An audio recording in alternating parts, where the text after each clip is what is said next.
throughout high school, I absolutely dreaded doing any kind of public speaking. I mean, anything from a class project presentation to an actual speech in class, or even answering a question just in front of people, answering a teacher's question or answering another student's question. It just terrified me. It was absolutely horrible. But after I've taken a public speaking course myself, I've realized that it's really not as bad as I once thought. I think every college student should be required to take one because it's really going to help them both professionally and personally, because it teaches you about yourself and it helps you overcome public speaking anxiety, as well as gives you confidence and helps you develop your own speaking style.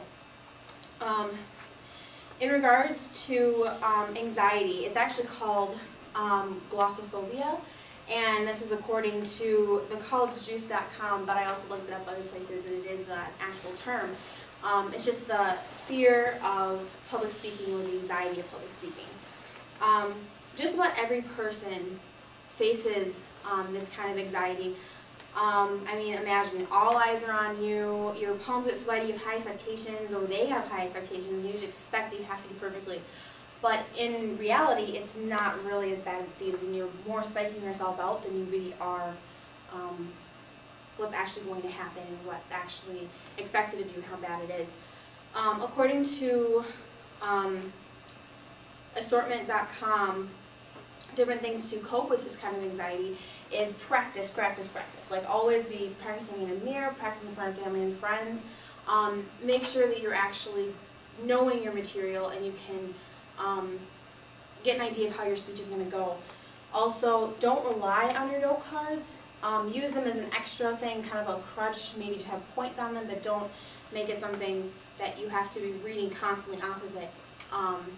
It helps you keep eye contact, and it also helps you look like you know what you're talking about. Another thing is taking deep breaths. You want to make sure that you are regulating your breath, you're not speaking really quickly and short, and the better breathing you have before, during, and after, the better the speech will go. And lastly, if you have a tendency to shake during any kind of public speaking, definitely do not drink caffeine or coffee of any kind, because it will make it worse. If you have to drink anything, drink water, pop, or not pop, that's caffeine. Drink juice, water, or anything like that, or milk. Something else that's not going to heighten that shaking or that nervous feeling. My personal experience is that each time I've given a speech, it's gotten progressively easier and it becomes more natural. I learned how to really just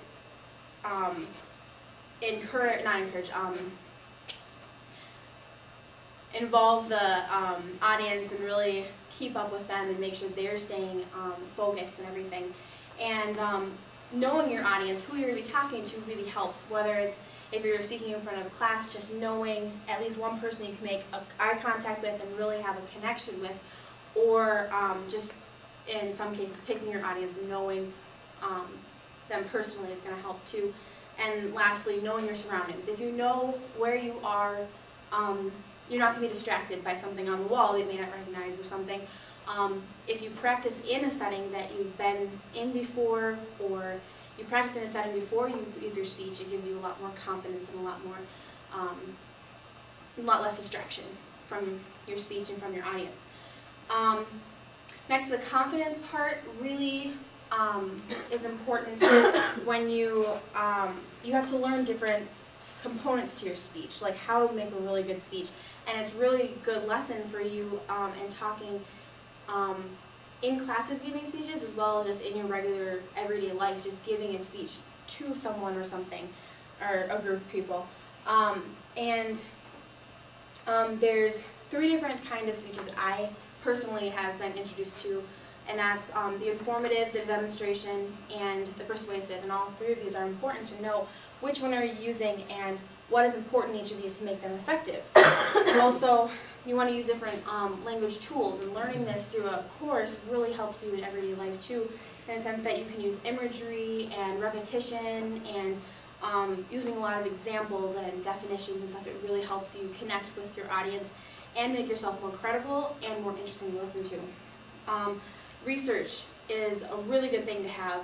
Even if you think you know your topic really well, make sure you research it anyway to make sure that you are actually knowing what you're talking about and you have some good backing behind you and you have some credibility. Organization is really, really big because if you're not organized before you go into your speech, you can ramble, you can forget what you're saying. There's a lot of things that go into it. If you don't organize, you're probably not going to do as well as you think you are or as you hope you might. For developing your own speaking style, one big thing, again, is practice. It takes time to develop a speaking style. You can't just assume, okay, I talk like this, so I'm going to talk like this all the time. It's kind of a learning process that you're not going to learn in your first speech. You're probably not going to learn within your first couple speeches. You have to learn over time. It's going to take time, and it's going to really morph it and really round out the rough edges to make sure you know what your speaking style is like and how you speak best and to what audiences.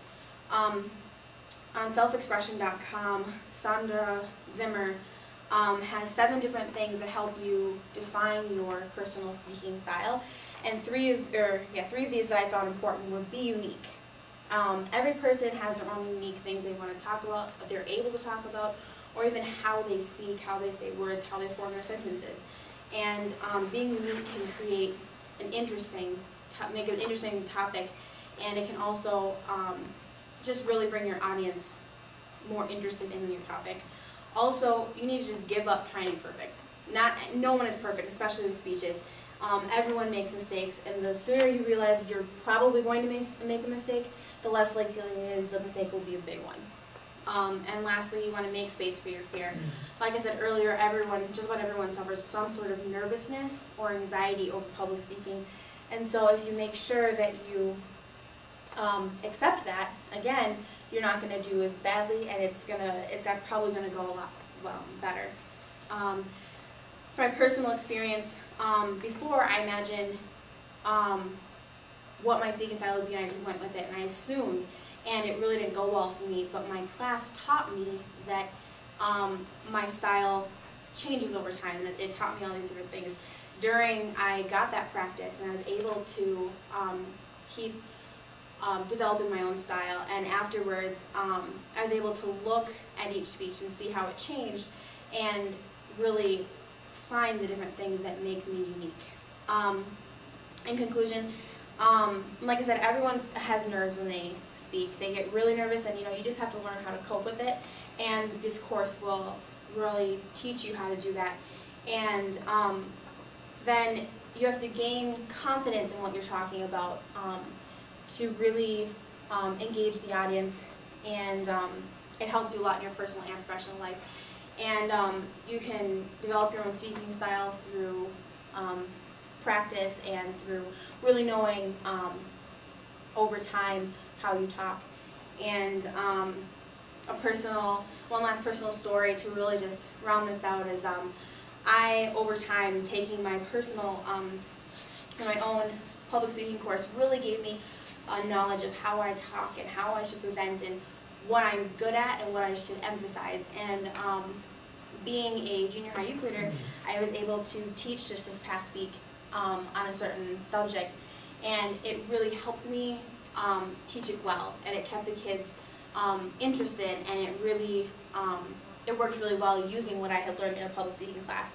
So it really goes to show that public speaking courses should really be required by anyone, because just about anything requires some sort of communication, and they give you really good tools to use in the future.